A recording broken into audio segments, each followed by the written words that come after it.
Hey, welcome to The Explainer. Every time you click, download, or log in, it's kind of like making a move on a digital chessboard. Today, we're going to break down the rules of that game so you can always stay one step ahead of the bad guys. So let me just ask you this startup. In this Then, world of how constant safe do connection, you really feel? it's a serious question. Because that line between being secure and being vulnerable is honestly way thinner than most of us think.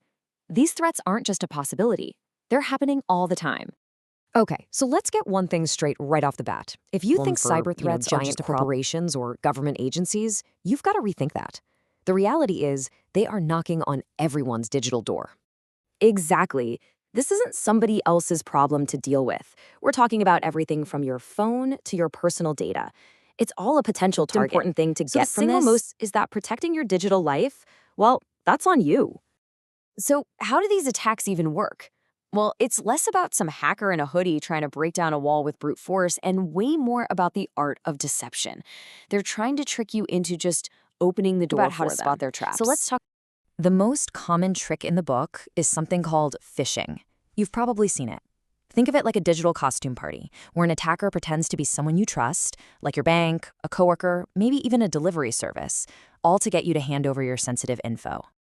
Okay, so Face. how do you Just spot look for one of these these 3 red flags? First, check the disguise. Hover your mouse over the sender's name. Does the email address actually look right, or is it something weird?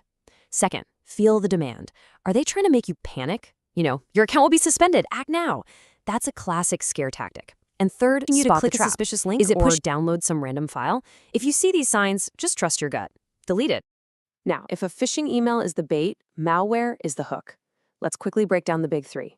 A virus is kind of like the flu. It needs a host, like a program on your computer, and you have to run it for it to spread. Or like a zombie. worm, though. It can copy itself and travel across networks all on its own, looking for its next victim. And then there's the Trojan horse. It's the ultimate con artist. Just like the Greek myth, it pretends to be something you want. A free game, a cool photo, to trick you into letting it right inside your digital walls. All right, so we know how to spot the threats. Part. Now for How do the we important actually defend ourselves? Let's talk about building your digital shield. Your defense plan really just boils down to 4 simple habits. First, keep it updated. Seriously, those software update notifications aren't there to annoy you. They're like armor patches. Second, stay vigilant. Just get in the habit of That little pausing moment of before you click. skepticism Is your best friend. Third, lock it down. Use strong, unique passwords. And finally, scan everything. Get some good security software and just let it do its job. Let it be the guard that never sleeps. This brings up a really crucial idea in cybersecurity called defense in depth. Think about it. Just You one wouldn't wall protect a and call it castle a a day, right? It's the same logic. Every single layer you add, strong passwords, software updates, being vigilant, it's just another barrier that makes it way, way harder for an attacker to get through. And all of this brings us to the most important point.